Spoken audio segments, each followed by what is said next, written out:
Myrtle Bank Punch, a foundational cocktail that's pivotal to the genre. I'm gonna start with the sweet and sour. What I'm looking for is that bright, fresh acidity. Now, the main star of the show, long fermented pot still Jamaica rum, made according to the methods that were on the island in the 1930s. If we just say tiki drinks or tropical drinks, I think we're missing half the story.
Wow. Oh my gosh. I can't believe I have so many relatives here in the Bay Area. I'm really surprised.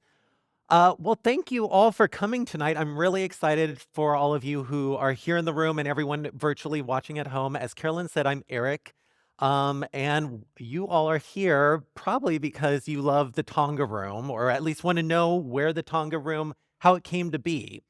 So I want to start by thanking our rum sponsor today, Myrtle Bank Rum. And today, most of you here in the room are enjoying a drink called the Tonga Zombie, which was served in the Tonga Room in 1945. And the recipe was actually recovered by Jeff Beachbum Berry. Thanks to him, we have this among many other tiki drinks that we can enjoy today. And so before we get started, cheers to everyone. I got a bit of a bigger cup. All right, so I want to start with everyone in the room who has been to the Tonga Room. Oh, God. Wow. Very different than the San Diego audience, Carolyn. All right, so great. We are going to talk about how the Tonga Room came to be, what was there before the Tonga Room, and talk about how it's persevered and been around for almost 80 years. Now, the reason the Historical Society, I think, was interested in having me come and present is that the history of the Tonga Room is very much intertwined with the history of San Francisco. So we are going to begin our story way back in 1848, when a small town of 700 quickly grew to a city of 30,000 in 3 mere years because of the gold rush. And so I'm sure many of you have seen this before. This is considered to be one of the earliest photographs of San Francisco from 1850. And so you notice we have the city skyline, but if you notice up at the top, no one online can see where I'm pointing, you'll see a bunch of pointy sticks, essentially. Those are the masts of abandoned ships as people would dock here at San Francisco and immediately abandon ship to go and make their money in the Sacramento foothills looking for gold. And so this is actually a closer look of these abandoned ships from 1849, and you can really get a sense here of how many ships were abandoned. Many of these were converted into bars or hotels or brothels and restaurants, and even today, construction projects, especially down in the financial Jackson Square district, will run into buried ships as they are excavating to build new projects. And in fact, a plug, the San Francisco Historical Society has a fabulous tour about these sunken ships here in San Francisco. So check that out when you get a chance. Now, one person who is ultimately responsible for the building that would come to house the Tonga Room is this man, and this is James Fair. James was born in 1831 in Ireland and moved to the US at the age of 12 with his father. And like thousands of men who all abandoned those ships that we were just looking at, he came out here in 1850 to strike it rich with gold. Unfortunately, that was not to be. And his attention then turned to Nevada nearby, and he started investing in property and made his fortune out actually of the Comstock lode, which was the lode of silver discovered in Virginia City, Nevada in 1859, and actually is responsible for much more wealth than the original gold rush. And so he invested in railroads, real estate, and saw his fortune grow to, at the time, $50 million. And among his real estate investments was a lot over on Nob Hill. Now, Fairser ended up serving one term as senator in Nevada before moving back to San Francisco in 1887, and he died rather unexpectedly a couple of years later on December 28th, 1894. This is James today. This is his mausoleum, which is located at Laurel Hill Cemetery in Colma. He had 4 children in his lifetime, and he ended up leaving his remaining fortune of roughly $40 million to his 2 daughters, Teresa Tessie Fair Ulrichs and Virginia Fair Vanderbilt. So they ultimately married very well, and they decided, we have this piece of property on Nob Hill. What if we pay tribute to our father somehow? And so they decided they were going to build a hotel to pay tribute to James Fair, their father. And so construction began on 1902, and it took 4 years. And then, much to everyone's surprise, on April 6, 1906, the girls actually sold the hotel about 2 weeks before it was supposed to open to a couple of San Francisco millionaires. They sold it to Herbert and Hartland Law, who made their fortune in patent medicine. And this was actually the first of many sales throughout the Fairmont's history. It went through, in its first 30 years, about 5 or 6 different sales. And this hotel, unfortunately for the brothers, was scheduled to open at 8 o'clock on April 18th, 1906. So this is a photo of the Fairmont after it was remodeled after the earthquake. But at 5 a.m. on April 18th, 1906, 3 hours before the hotel was supposed to open, of course, a 7.0 earthquake struck San Francisco and the surrounding areas, and the 3-day fire that burned afterwards really ravaged the city. The Fairmont was struck by fire the following day. It made out one day unscathed, but by April 19th, it was destroyed. And so here is a burn map of the 1906 earthquake and fire. You can see that much of the eastern half of San Francisco, including where we are standing today, was completely annihilated. It's estimated that 80% of San Francisco's buildings burnt down, and about 3,000 people died as a result. And that yellow star on that map is actually where the Fairmont Hotel is. So you can see it was right in the middle of the destruction. And so here's a photo following the fire. You can see in the windows a bit of some of the burn remnants. This next photo from the side of the hotel, you can really get a better look at the fire damage in the windows and the surrounding rubble. And then this is a photo from Jackson Square, and you can see pretty much everything but the hotel was leveled.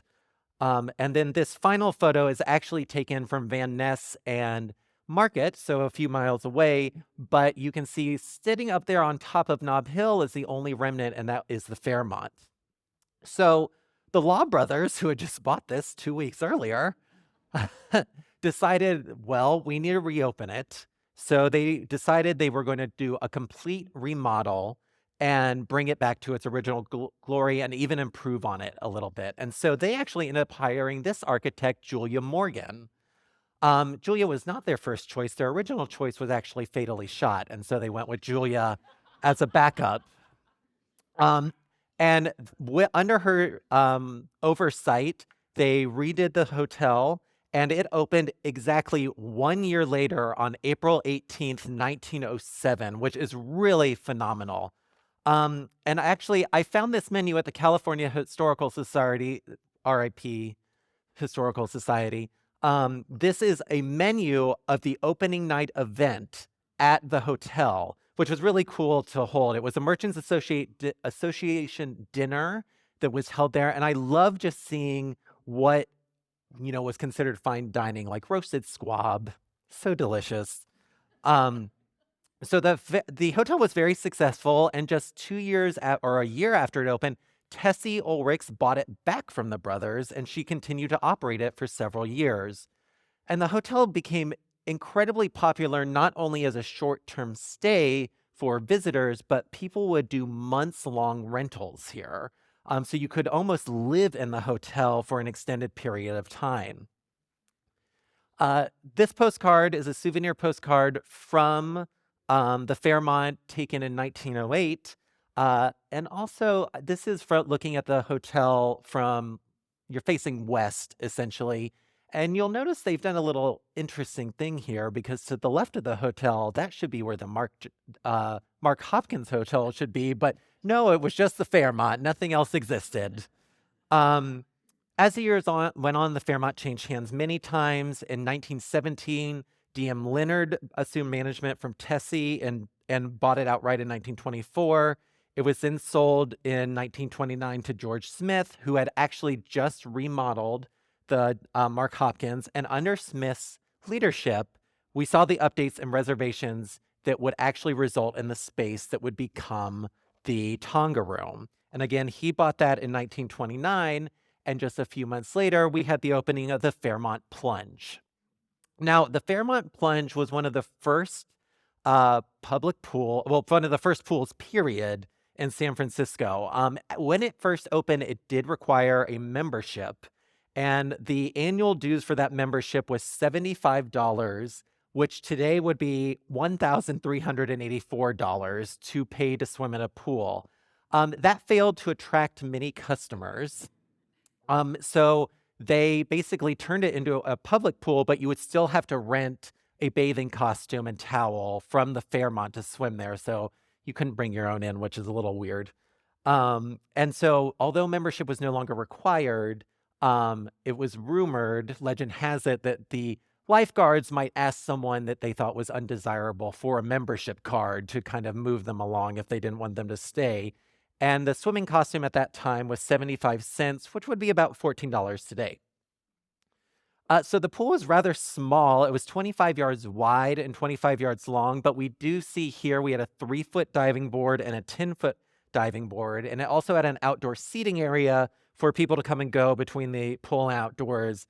And you can also see in this photo, like, we're starting to see hints of what the plunge is going to become later in its lifetime. We see like a couple of palm trees, some like Asian inspired lanterns. It's almost like it just knew what it was going to turn to. And it just became incredibly popular. Helen Hayes was promoted as the very first person to swim at the plunge. Ronald Reagan also was a visitor there, and several Olympians trained there over the years. And as we moved into the 1930s, the plunge would hold special events. And so Wednesday was exhibition nights where people would come wear costumes. They would put a fake bridge over the pool, and they would have little miniature gondolas so you could experience like a night in Venice. And it really just was incredibly popular. And although it was very small, there would at times be up to 200 people in the pool with 3 guards on duty at any given time. And so this is an event where an Olympic champion came to actually do some performance here, and you can just see how crowded the pool was getting. But overall, the popularity of the plunge by the 1940s really had fallen out of fashion. The Fairmont itself had also, by the 1940s, become pretty unpopular. It had grown to have this reputation. If you remember, I said that you could rent there for months at a time. It had kind of become known as an old ladies' home because these old wealthy socialites were essentially doing annual rentals here. And so although they were very colorful and quite the characters, they weren't drawing in, much business anymore. But fortunately, the Fairmont's fortunes would turn around in 1945 with this gentleman. This man is Benjamin Swig. He's a Boston transplant who fell in love with San Francisco and would purchase the Fairmont Hotel in 1944. And so this is Benjamin and his family in Taunton, Massachusetts. Benjamin, let me see where he is. He is the second from the left to the guy sitting down in the jacket. He's just a small child. He grew up about 45 minutes by car south of Boston. And over the years, he made a name for himself in Massachusetts with a lot of dealings in real estate and banking. And a trip to San Francisco as an adult, he just fell in love with this city and he's like, I need to invest here. And so here's a picture of Benjamin later in his life in the bottom right corner, and those are his sons and sons-in-law who all worked at his various properties. And the very first property he purchased was actually the St. Francis Hotel in Union Square in the 1940s.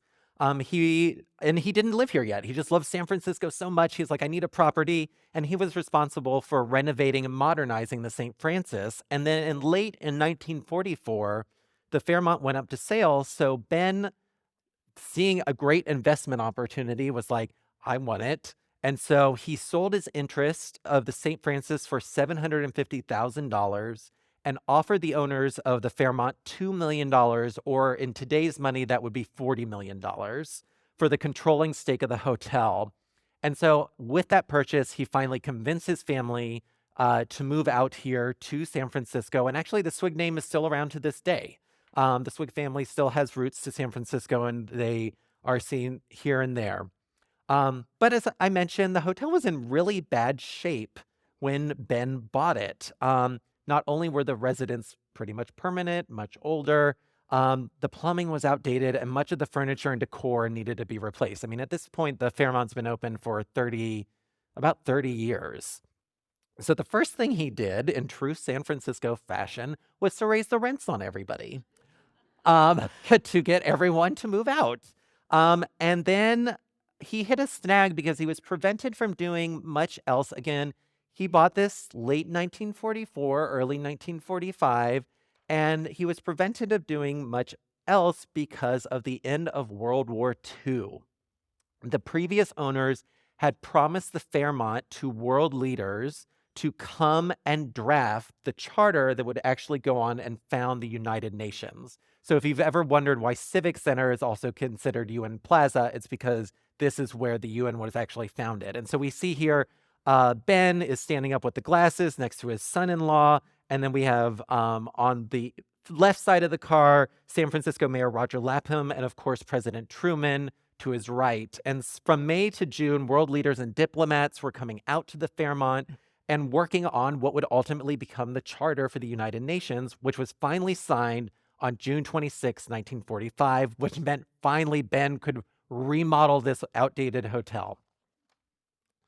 So Ben started by auctioning off all the furnishings, and at the time the hotel had 540 rooms, a theater and a cabaret and dining rooms, and Ben turned his attention to each one at a time, and he hired Dorothy Draper, a very famous interior designer who is very famous for not being a minimalist.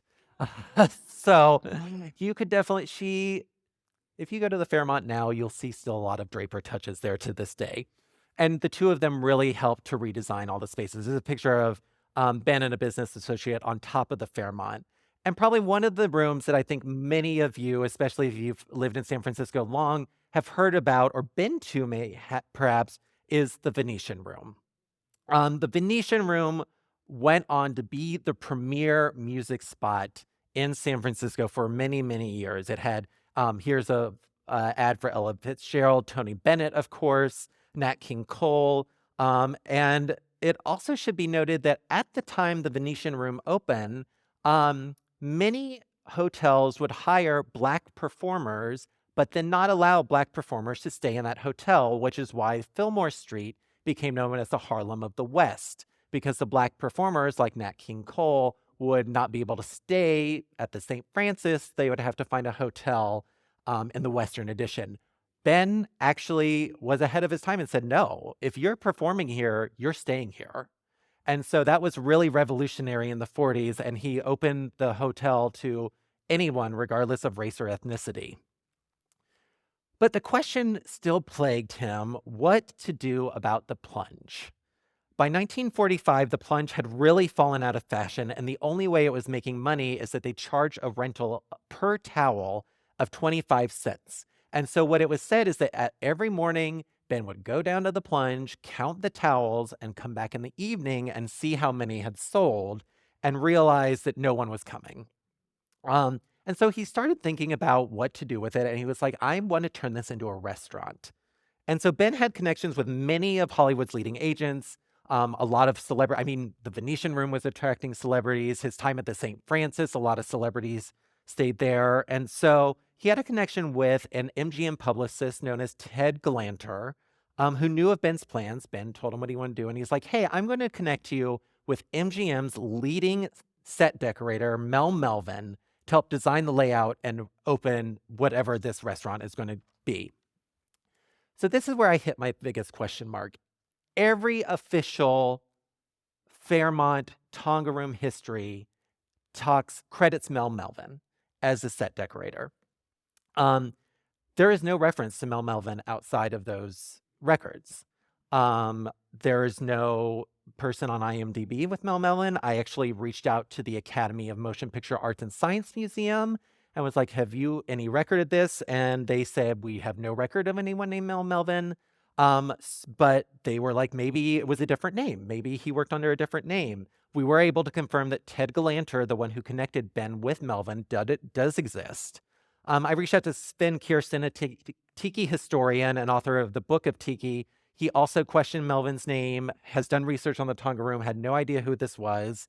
I also contacted the communications director at the Fairmont, and she was unable to disclose any proof that Mel Melvin existed, but said if I find something out, she would be very interested in knowing that. And so unfortunately, I felt like I've been working on this presentation for 2 years. I felt like I had hit a dead end. I didn't really know what to do. And so my husband, Ben, was like, well, why don't you look at some of the MGM films at the time and see, like, if there's a name, like, can you narrow it down to a few options? And so I decided, like, okay, well, let's start from the MGM films from 1940 to 1946 to see if there's, like, maybe a reoccurring set decorator. And thankfully, because of the war, there weren't many films released. Only 40 over those 6 years. And as I started looking, I noticed something. There was only one set decorator on every single MGM film. Of course, there were other members of the set decoration team, of the art department, but the sole lead set decorator for MGM was this man, Edwin B. Willis. Edwin was born on January 28th, 1893, and he worked exclusively for MGM for the entirety of his career. And during that time, he worked on over 600 films. He actually also had a really revolutionary older sister named Verna, who worked in Hollywood in the 1920s as a film editor, which is very rare for a woman to have at that time. And then she retired in her 30s to raise a family and move to San Francisco. Edwin was married to a woman named Naomi Agnes, but later it was revealed after his death that he actually had been linked to another MGM employee, Sidney Gilliaroff, who was MGM's leading hairstylist. And for much of the 20th century, Sidney was overseeing the hair. You can see he's working on some wigs here. And it was revealed that he and Edwin were together until Edwin died of cancer in 1963 at the age of 70. And so from 1937 to 1958, he was nominated for 24 Oscars, and these are the 8 films that he won Oscars for. Several of these, Gaslight, Little Women, An American in Paris, Julius Caesar, these are considered classics now. And Sidney and Edwin actually worked on most of these films. And American in Paris is actually the one film that Edwin won an Oscar for that also won Best Picture. So, I know this might seem a little far-fetched, but I want to show you a trailer from one of Edwin's films that he worked on in 1939. It was a musical comedy called Honolulu. And it might give you some hints on why I think Edwin was the man for the job and what would ultimately go on to inspire the Tonga Room. So let's watch that now.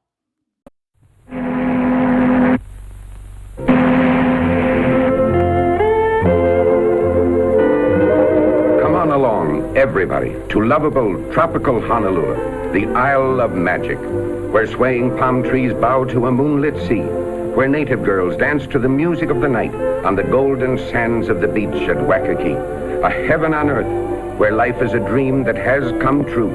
Ah, this is paradise. This is romance. This is Honolulu.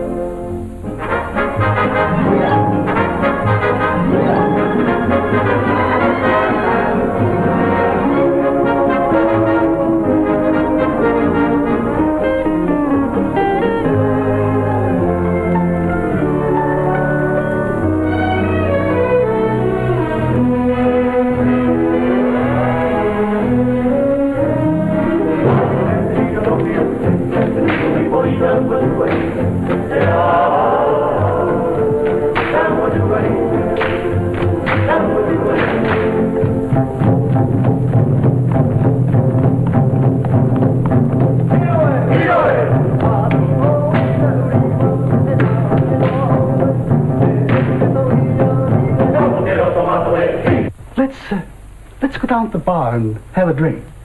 Say, Pop, you're a fast worker. Well, I have to work fast. I'm getting old. Yeah.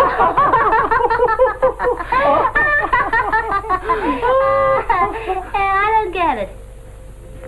I didn't realize it, but I guess I've always wanted to meet a girl like you. No, that's funny. My mother told me that someday I'd meet a man like you. What did you say? I said I'd be careful. What happened? A man just fainted. Oh, a man just fainted. A man just fainted. Get up! Get up! Get up! Get up! Get up! What happened? Oh, you missed it. A man just fainted. Cecilia, I made up my mind when I left Hawaii that I would make myself worthy of you. I was determined to come back to you a different man. Who taught you how to kiss? Mickey Rooney.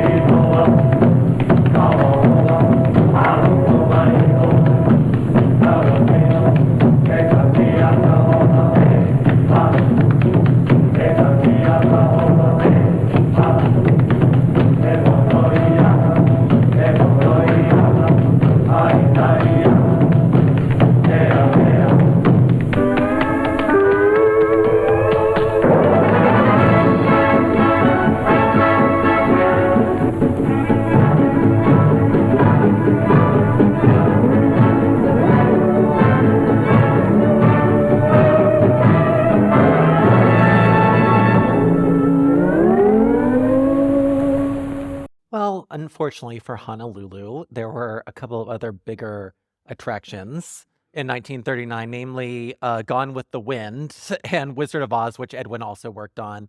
Honestly, Gracie Allen is the standout there. Honolulu's a fun film. I will do just a warning, if you do seek it out, there is a very, very, in retrospect, unfortunate choice of having Eleanor Powell do an entire song in blackface. So yeah, Honolulu definitely did not stand the test of time, but it was the 42nd most popular film of that year. So let's look at some of the specific design choices that I think Willis made. So if you've been to the Tonga Room on the dance floor, you may have noticed this plaque on the wall.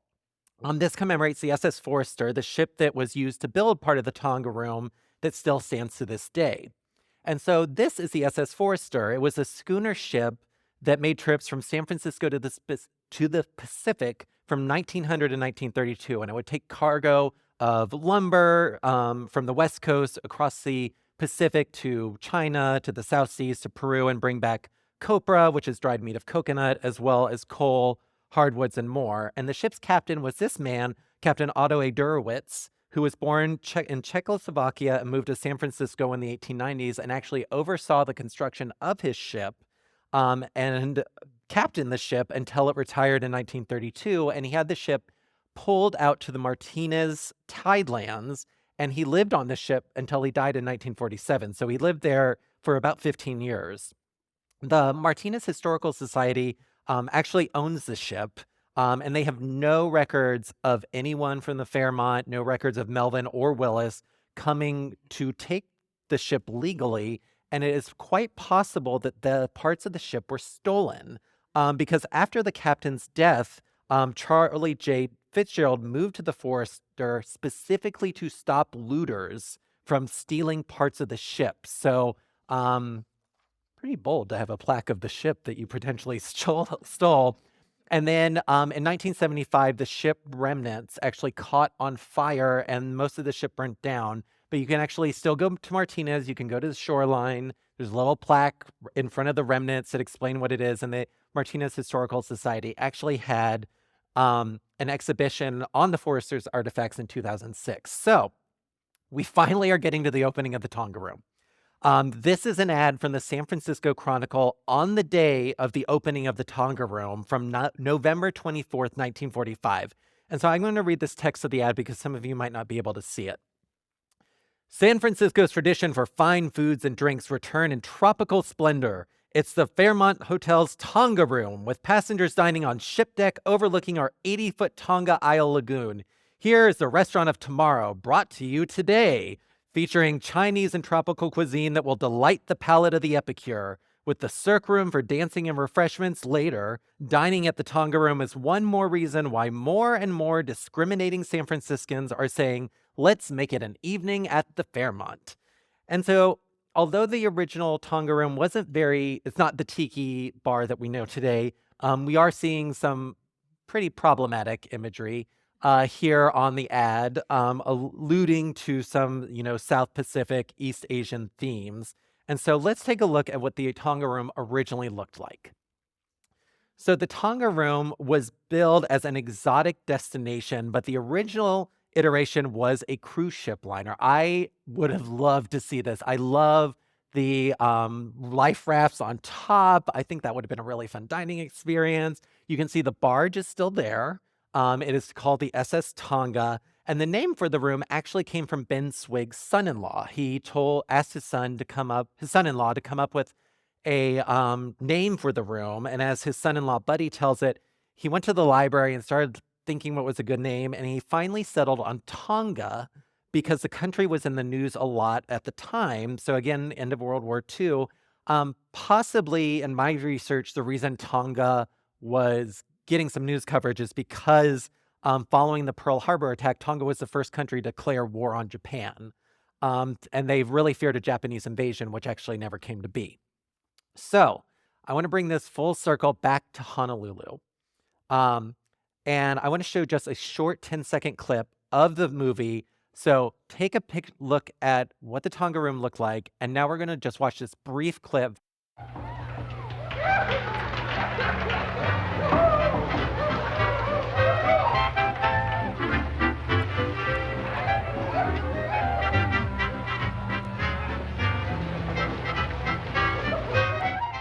Not saying that parts from Honolulu were used on the Tonga Room, but if there was an individual who had the credit and the materials to do it, Willis to me seems to be the man. So why wouldn't Edwin B. Willis use his name? So there's a lot of reasons. One could be contractual obligations. At the time, cast and crew and were contracted to studios, so they could not seek work outside of their contracted studio.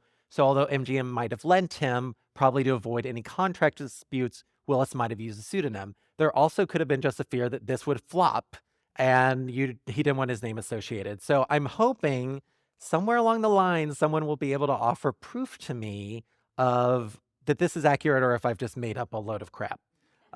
So this is an ad from the Tonga Room early after the opening, and you can get a really good view of how big the pool was at the time. A lot of it was covered later, and they really didn't alter the pool very much at all. And I found out that it wasn't even until 1963 did they cover the pool to extend the dance floor a bit. So you can see how close, actually, I'll show you a picture in a minute, how close the bar was to the water's edge. Here's a cheeky ad from 1947 from the Chronicle advertising New Year's at the Tonga Room. Don't come to the Tonga Room New Year's Eve if you don't like a red hot hula, you don't like to dance, you want to go home early. Only $7.25 per person, which would be a steal today. And so this, we start seeing some more incorporations to more like tropical elements. Again, this is a good view of where the bar used to be right next to the water until they covered it in 1963. And they actually started the tropical rain shower in the one that goes every 20 minutes in the 1950s. And if you want to see a good example of what the rain shower functions, just go to Safeway, because the technology that missed the lettuce, is very similar to the rain shower technology at the Tonga Room. So one of the really fun souvenirs from the time was you could actually get a photo taken at the Tonga Room for $1.50, which is about $20 today, which seems pretty reasonable. And so here's the front of the photo book. Here's some happy diners dining at the ocean liner in 1948. And then here's the back of the photo book with pricing and how you can order additional prints. This is an early part of the menu from 1948. You can see the Tonga Room offered a mix of both American and Asian-inspired dishes. I do not have an early version of the cocktail menu, unfortunately, but this is the back of the menu, and you can see a complete Chinese dinner for $1.25, which is $16 in today's money. There is nothing at the Tonga Room that is $16 today. And as the years went on, the Tonga Room really became incredibly popular, and they started thinking of like, what can it evolve into? So there was a longtime Fairmont manager named Ernest Drury who wrote a letter to his boss, Ben Swig, after a women's club had rented out the Tonga Room for a fashion show. And this is what he wrote, I quote, "The fashion show on Thursday was quite a success and a very gala affair. The float looked very gay with orange blossoms and branches. Might be a good idea to have something permanent of this type, coconut trees or some kind of plant, as it would make the float look very tropical. We served 370 members and guests before the show, and the amateur models took their places on the raft, were drawn from one end of the pool to the other." And so in 1967, Ben Swig hired LA-based architect Howard Hirsch to begin the redesign of the SS Tonga into the Polynesian pop bar and restaurant we know it today. And so this is actually a letter from Ernest Drury that guests would receive at the time to promote that the Tonga Room has been redesigned and you should go visit while you're here. And so you can start to see this actually from the early 1960s, so about 7 years before the full remodel. And you can see that they've really pretty much abandoned the cruise liner theme at this point. And it's kind of like in this weird in-between period where it's almost tiki, it's almost kind of like Asian appropriation. But I also want to point out that this ad says you can enjoy such far east delicacies as peacock wings, which I don't know if that's a thing. And then this was also before the remodel, and they're really leaning heavily into this like really South Seas Pacific theme, even though the interior wasn't so to match yet. And so this is also where we see first an updated drink menu from the 1960s. And finally, in 1967, the Tonga Room was imagined into what we know it to be today. And the decor was overseen by Howard Hirsch and Oceanic Arts. And although there had been steps for this new look, the Polynesian decor had been creeping in. And this is a picture of the employees floating on the new barge. Here's a building permit from SF Planning that Ben Swig signed from 1967, which it only cost $25,000 to do the remodel, which was about $250,000 today. And then these are some blueprints of the actual layout of the restaurant below and the thatched tiki huts, which are still there to this day. And then this is an ad from when the Tonga Room reopened in March 1968, announcing the retheming of the Tonga Room. And this is really where we see the signature Tonga font, which they continue to use today, and this Polynesian logo. I also want to say that this says that there's no cover charge. Also not true. And then this is actually the menu that was launched when it reopened, and this was on display at a tiki exhibit up in Napa a few years ago. And what's really interesting about the retheming, 1967. So this is kind of a weird time to retheme your restaurant to a tiki bar because it was pretty much kind of when tiki influence was growing out of fashion. So I want to do a very brief history of American tiki culture.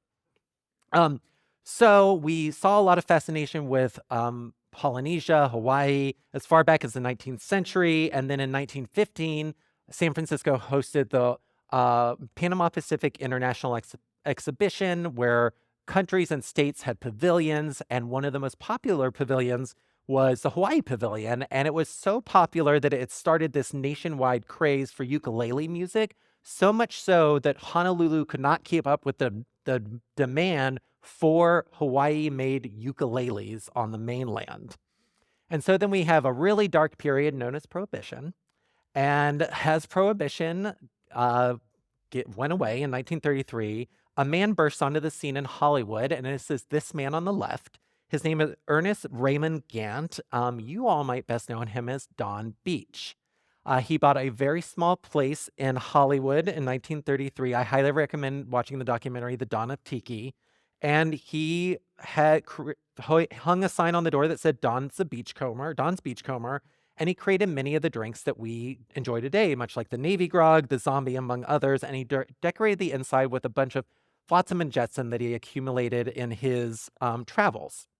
And it would become the world's first tiki bar. Up here in the Bay Area, this man on the right is Vic Bergeron. Vic opened a bar called Hinky Dinks in Albany in 1934, was pretty much inspired. He literally went down to Don's bar and sat there for a week and then was like, I'm going to take this up north, and rethemed to Trader Vic's. And he made his own drinks. He's credited with creating the Mai Tai. And then this fascination just exploded after World War II, where we saw all these returning GIs from the Pacific who have these really romanticized fantasies of what their time in the Pacific was like. And so, Vic and Don were the first, but this just extended into every aspect of music. We had exotica music, we have pop culture, South Pacific based on a book, and we had hundreds upon hundreds of tiki bars and restaurants, all ripping off Don and Vic to much avail, pop up throughout the 40s and 50s. But by the time the baby boomers came of age in the 60s, they were not into this. And so they really rejected this. And so by the time the Tonga Room decides to retheme, it seems odd that this would be the theme, as that fad is really petering out. But it worked for the Tonga Room, and it's still here to this day. And so this is another part that I really want to address, which is American tiki culture problematic? So I think it is especially important that we recognize that a lot of tiki bars were originally imagined as white individuals' gaze, white men's gaze, romanticizing the Polynesia and the South Pacific. In movies like Blue Hawaii, and in Honolulu, like Polynesian folks were not the stars. They gave way to white celebrities who were the stars and were really given like subservient roles. And so a lot of the totems in, these bars were taken with or without permission from the South Pacific and put on display, and in the right context might be a religious icon, but in some bar, it's not great. So how can we still appreciate tiki to this day knowing that? So why I'm here, I think understanding the history is first and foremost. That's how we understand where it came to be, how we can appreciate it, and then celebrate tiki in your own way. So I personally do not go out and purchase even faux tiki statues. Like, I really like pineapples, and so that's my celebration of tiki, of pineapples and flamingos. And you can also visit tiki bars that are owned by BIPOC or queer entrepreneurs and artists who are really leaving their mark on American tiki culture. And if you're interested in South Pacific, read books and watch films made by Polynesians so you can have an understanding of what this is. And so I don't mean to preach about you, but this is, I think, a very important topic, especially as we're looking at tiki bars in a 2025 worldview. Let's get back to the Tonga Room. So as we move to the 70s, the Venetian Room is still popular. Peggy Lee's popular, but a little past her time. And so the Venetian Room ultimately closed in the 1980s. The Tonga Room continued to lean into this Polynesian atmosphere. I mean, they had done the complete change. And over the years, it was still popular, but its hipness kind of was running out. Herb Caen, San Francisco's legendary columnist, was a big fan of the Tonga Room. He was actually one of Trader Vic's best friends, and he frequently praised the Tonga Room's happy hour specials, but was really nervous to praise it too much because he thought they would raise the prices. And celebrities have been attracted to the Tonga Room over the years. In the 1970s, Marlo Thomas from That Girl talked many times of partying at the Tonga Room. In 1989, Chris Isaak hosted an album release party here. Jimmy Buffett has a song inspired by the Tonga Room. In 2012, MC Hammer hosted a private birthday party at the Tonga Room. And in 2016, Diplo and Skrillex performed for a private party for Uber. And this is Skrillex, the DJ, performing on the floating hut with two people about to get a $1,000 fine by jumping into the pool. But by April 1985, they'd even lost Herb Caen. That's not good. So this is what Herb said in April 1985. Yikes, Depeche Mode, the punkish British band that killed him in Oakland last Wednesday night, was refused admittance to the Fairmont's Tonga Room because the lads were wearing T-shirts with their leathers. Imagine a room as terminally corny as the Tonga having a dress code or barring anybody. Quick, Mabel, the sick bag. But the Tonga Room kept chugging along, going through waves of popularity. And although people still raved about the happy hours as an ad from the 1990s, which generally considered a historic relic by the 1990s and 2000s. And so the Fairmont was sold in the mid-2000s to Merritt's Wolf and Company, who began to look at ways to improve the Fairmont. And so in 2008, they spent $1 million to redo the Tonga Room, and it didn't result in much traffic. So rumors started to float of what was going on. And so then in February 2009, plans were revealed that the owners intended to tear down the Tonga Room and the back half of the Fairmont Hotel to make way for a 28-story condo tower. And in the original blueprints, where the Tonga Room would be a garage and a ballroom. And the owners clarified, they're like, this isn't going to happen for a few years. You can still do it. But by March of that year, the damage was done. Tiki fans rallied and the Tonga Room was packed. And I gotta say, this is so San Francisco. We don't go to places for decades. We don't go to the Stud for decades. We don't go to the Pied Piper. We don't go to the Tonga Room. The moment it's threatened of being closed, we just raise all hell. And so I really feel this is just San Francisco being San Francisco. Martin Cate, the owner of Smuggler's Cove, called on people to write the planning department to reject the renovation. And then San Francisco Mayor Gavin Newsom was asked if the owners should be required to keep the Tonga Room. And this is what his spokesperson said, quote, I wish Herb Caen still wrote for the Chronicle, Jerry Garcia still played at the Fillmore, and Carol Dota still danced at the Condor, but we can't pass a law to freeze time. And so the owners and the preservationists were at odds, and ultimately, individual Chris Van Plank wrote a 21-page report for the Historic Preservation Commission, arguing for the preservation, saying, quote, the Tonga Room is nothing less than the architectural culmination of Middle America's long fascination with the South Seas. And there were many options on the table. They thought that the Tonga Room, if one of us wanted to go buy the Tonga Room, we could relocate it and they would sell all the stuff to us. That didn't happen. But ultimately, the lobbying did work, and the Tonga Room was declared a historic resource. This is not a landmark, and it does not mean the Tonga Room will be here forever, but it does mean that if there are changes going to the Fairmont, they do have to consider the historical significance of the Tonga Room. And, you know, it's Tiki fans like to say, like, oh, look what we did. And I talked to Martin Cate, the owner of Smuggler's Cove, and he was like, yeah, we did some letter writing, but ultimately when the Nob Hill neighbors found out this construction project was going to take 5 years, they were the ones who kind of put a stop to it. And the Tonga Room has been in a revival for about the last 10 years, because it was featured on an episode of The Layover, Anthony Bourdain's show that was very popular. And so let's watch that clip.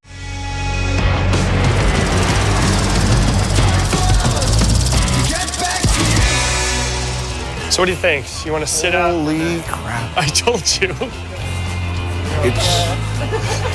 I wasn't kidding. Like, this is it. I mean, this was the original pool for the hotel, and they turned it into this bar. They're hitting the buffet. They're not around. The ship's mast and sail. This is completely awesome. We need. Here you go. It's raining. What's going on? Oh yeah. You know what? That's strangely soothing. You know, I hear the rain, I hear the thunder. I kind of need a hug, Chris. The indoor rain showers and thunder, awesome, right? The stage that floats over the pool, just waiting for like Don Ho to sing Tiny Bubbles. This is like the greatest place in the history of the world. And they pour a stiff drink. And actually, I meant to mention, they actually did not fill up the pool when they covered it. It still like extends the entire way. Carolyn, do you remember who camera said was with Anthony here? Yes, Chris Constantino. He's a restaurateur here, correct? So he was wearing an I Love Foie Gras t-shirt because when this was filmed, foie gras had been banned here in California. And so as with everything, like on all the Food Network, it was incredibly popular, and the Tonga Room remains to this day. And we are just 5 years away from the 100th anniversary of the plunge. So hopefully in another, 20 years, we might be celebrating the 100th anniversary of the Tonga Room. And so that brings us to the end of the history. I want to thank you so much for coming. I want to thank the San Francisco Historical Society for having me, for Myrtle Bake Jamaican Rum for sponsoring, and for all of you for attending. I've been instructed to go sit in this chair like an actor's studio and take questions from the audience. Listen. I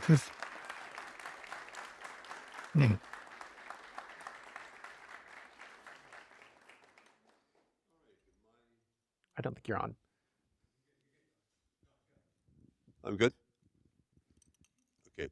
So we do questions and answers, and we have two people who will circulate in the audience. If I see somebody behind you is first, I'll let you know that they'll be first, and then they'll call you after that. So we're trying to control that as best as possible. Chris is over there. We've got the other microphone over there, and we'll start with questions and answers.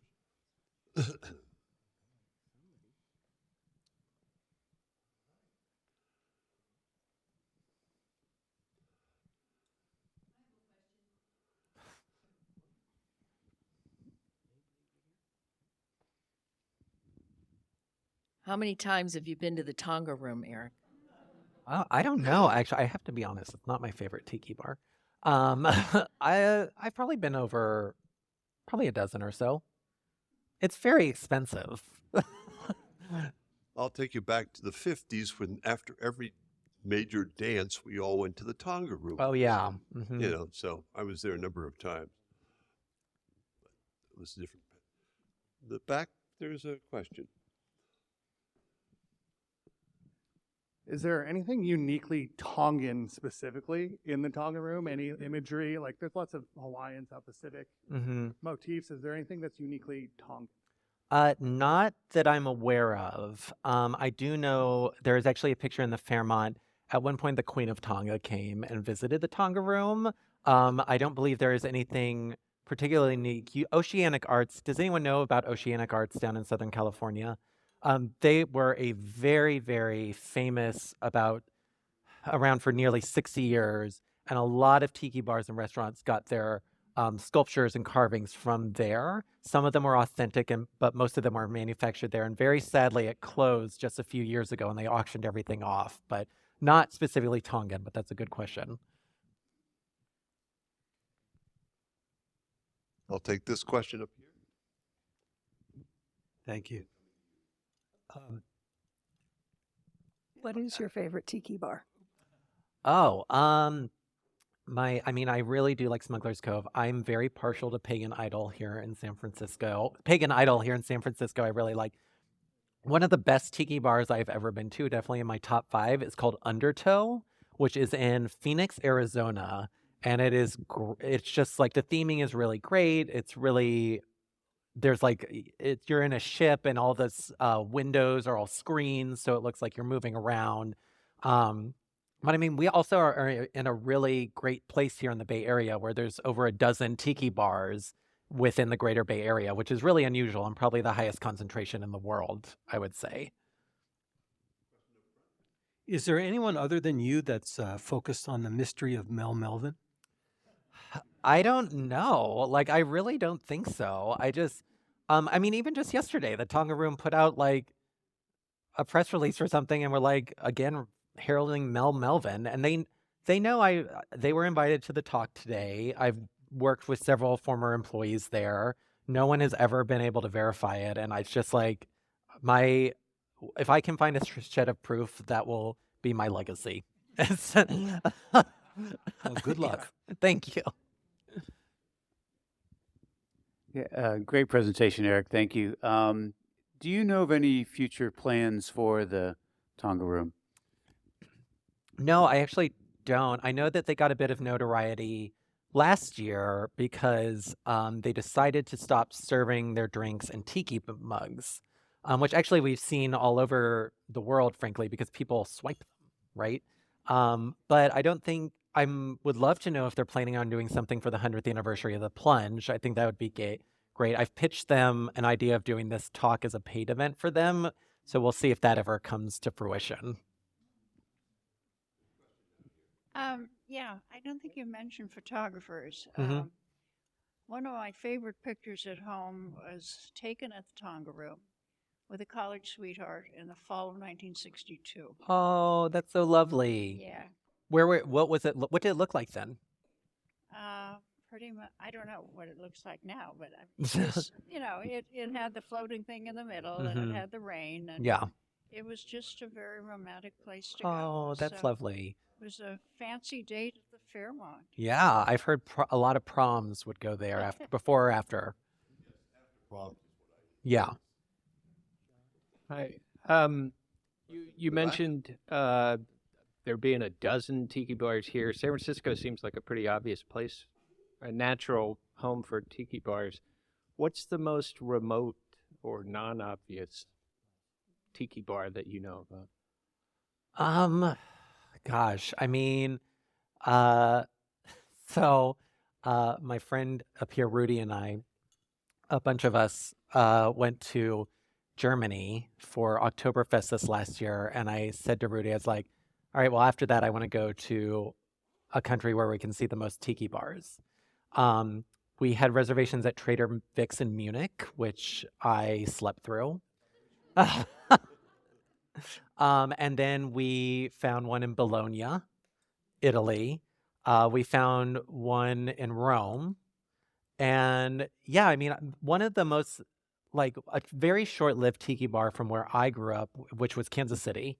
I was born in Louisiana, but grew up in Kansas City, was this bar called Tiki Cat. And it was only around for about 3 or 4 years. They have a very distinctive mug. And I would say that I've seen that mug all over the world. And it's very uniquely Tiki Cat. And so I don't think Kansas City also in the 60s had about half a dozen tiki bars of its own. That's how popular tiki was at the time. So yeah, they're in unexpected places. We have a question online. From our online audience, is it likely true that my father had his high school prom at the Tonga Room? Probably the early 1950s. I have evidence of the American fascination with my South Seas beginning with Bali, 1930. Oh, wow. Yeah, I mean, we've already heard Right. examples of that, obviously. I think from my experience, having grown up in the 50s into the 60s, we would go after the prom or after a dress-up dance to the Tonga Room because you could still be served something, but you weren't going to get a rum drink because you were an adolescent. But it was all dress up and it was all glitzy and exciting and music and everything else. We have a question right here. This zombie drink is a little bit different from Don the Beachcomber Zombie. Yes. And it's different from a lot of zombies that I've had before. Do you know the bartender who invented this particular zombie? You know what? Beach Bum Berry did not give a credit to a bartender specifically for this. I should ask him, actually. But the way for much of the history, I really don't want to go on this tangent.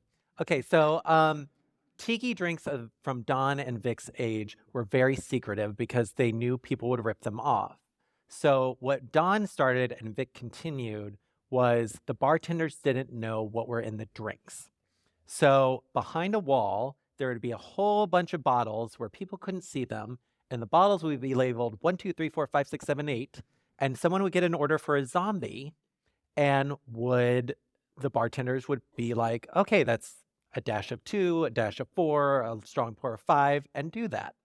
And this continued, and that's why, Mai Tais got a really bad reputation as being like monstrosities, because there shouldn't be a grenadine in a Mai Tai. There shouldn't be pineapple in a Mai Tai. But many of these drinks, including the Tonga Zombie, were lost. And so we saw this really interesting tiki resurgence in interest in the 1990s with Beach Bum Berry, with Baby Doe and Otto. All these like really oddly like real punk rock kids also had this really weird fascination with tiki. And Beach Bum Berry hunted down all of the bartenders and just started compiling the recipes from what they could remember and just began publishing books. And so you're right, this is very different than a Tonga Zombie, which is over 3 rums, grapefruit juice, I think absinthe, among other things. And this has passion fruit, pineapple, and 2 types of, actually the original recipe has 3 types of rum. So a zombie could be many different things depending on where you went. But I don't know the actual name of the bartender or mixologist. We have one more question.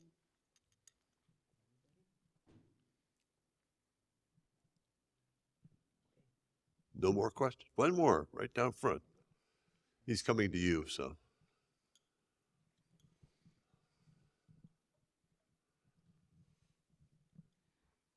So I love your, the emphasis on archival documents in this presentation, all of the things that you researched and the menus and the architectural designs and things that you pulled up. And I just wonder if there's something that was, as you were, connecting to different historical societies, and was it the cinema archives? Oh, yeah. Was there something in particular that surprised you, or is your favorite piece of ephemera among all of it as you were looking at things? Yeah, I will say I showed before the redesign that really beautiful menu that had the ocean painting and King Neptune coming out of the water. I love that. And I actually got to hold that menu. I was also very annoyed because when I was researching this, I went to the library and Baby Doe and Otto had their exhibit up at the Napa History Museum, and several of the menus were on loan to that museum. I was like, damn it. But the library also had a set of chopsticks from the Tonga Room in the 1950s. And so that was really unique to see, because also I wouldn't think that the library would have just here's some random chopsticks that we have on collection. So yeah, but that menu I would say was my favorite, the ocean menu. So for those of you who are wondering how we make this drink, you all have a beautiful recipe card for the Tonga Zombie. And one of my favorite rums is actually a sponsor today, Myrtle Bank Jamaican rum. The video that we saw at the beginning, the reason this is called Shannon's Blend, Shannon Mustafer is a really influential, very revolutionary tiki mixologist who blended this rum from pot still rum. Now, when you're making a drink, you want to start with the least expensive ingredients first. So in case you fuck it up, you are not wasting your money. So I've pre-apportioned everything in here. So we are going to start with an ounce of fresh lime juice. I don't know. Can I say fuck? I don't know. A half ounce of pineapple juice, an ounce of passion fruit syrup, which Liquid Alchemy has a really good passion fruit syrup. Then we do an ounce and a half of the Jamaican rum. You can use any Jamaican rum, but I really love how Myrtle Bank really makes this recipe sing. And then we have a half ounce of overproof rum. Overproof rum is considered any rum that is over 120 proof or 60% alcohol or more. I think the highest that I've had is probably 67%. So we're going to put that in. I do not have, well, I guess I could pour this in mine, but I'm not going to have another one of these. So put ice in, and you're going to shake it until the glass gets frosty. You're in the splash zone if you're in the first one. And then we are going to free pour this. It should be a Collins glass or tall glass like this. But since we have these glasses, we'll pour it in here. And we have a little overflow. And that's how you can make a zombie at home, a Tonga zombie specifically. So I will give it to these two gentlemen over here. And thank you all for coming tonight.